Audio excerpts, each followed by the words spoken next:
What's up guys, Mike here, the Detroit Borg, with a quick preview of what we believe the iPhone 7 is going to look like. So I have these dummies here. These actually came from Danny Winget, also known as Super Scientific. So these are widely available as design studies for case manufacturers and that sort of thing.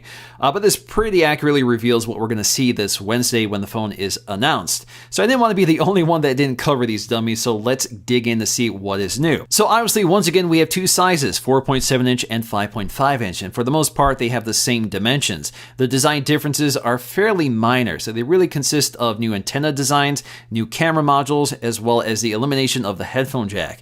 So I think the biggest design improvement here is the reduction of the antenna lines along the back. So they've actually eliminated part of them and rounded them off a bit. So I think this looks a lot better. It doesn't make it perfect, but I think it definitely makes a big design improvement. The other news here is some new cameras along the back.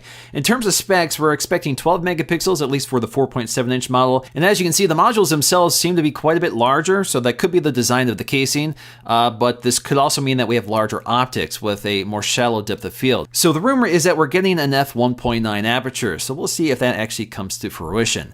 The other big news here is that the Plus model, if this is called the 7 Plus, will actually feature a dual camera setup, and this is likely to work somewhat similar to the Huawei system, which combines a color sensor and a luminance sensor to create better low light images and just more vivid images. The other big news here is that they've eliminated the headphone jack, and instead we have this symmetrical design. So it almost looks like we have a set of dual speakers.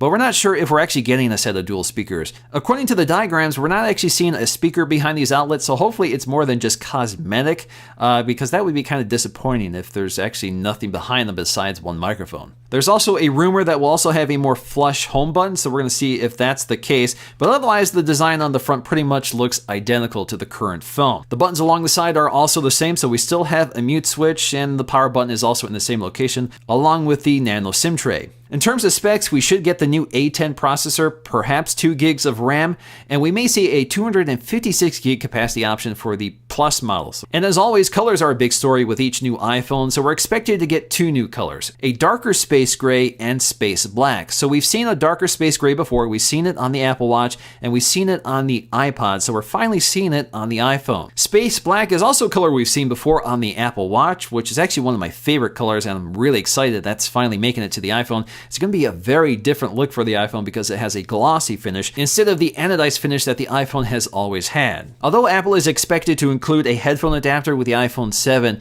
there's a lot of benefits to using lightning connected headphones. For example, it provides a lot more power and can pass a lot more data over that connection. So for example, I have these really incredible Audis headphones, which uses a lightning cable with a built-in 24-bit DAC, which you could never power on a headphone jack. And that definitely delivers the best audio quality I've ever experienced on a mobile device. Alright guys, hope you enjoyed this quick preview of the iPhone 7. Of course, we're going to learn a lot more on Wednesday, and I will cover them in full review, so stay tuned for that. And until then, I'll see you again in the next video.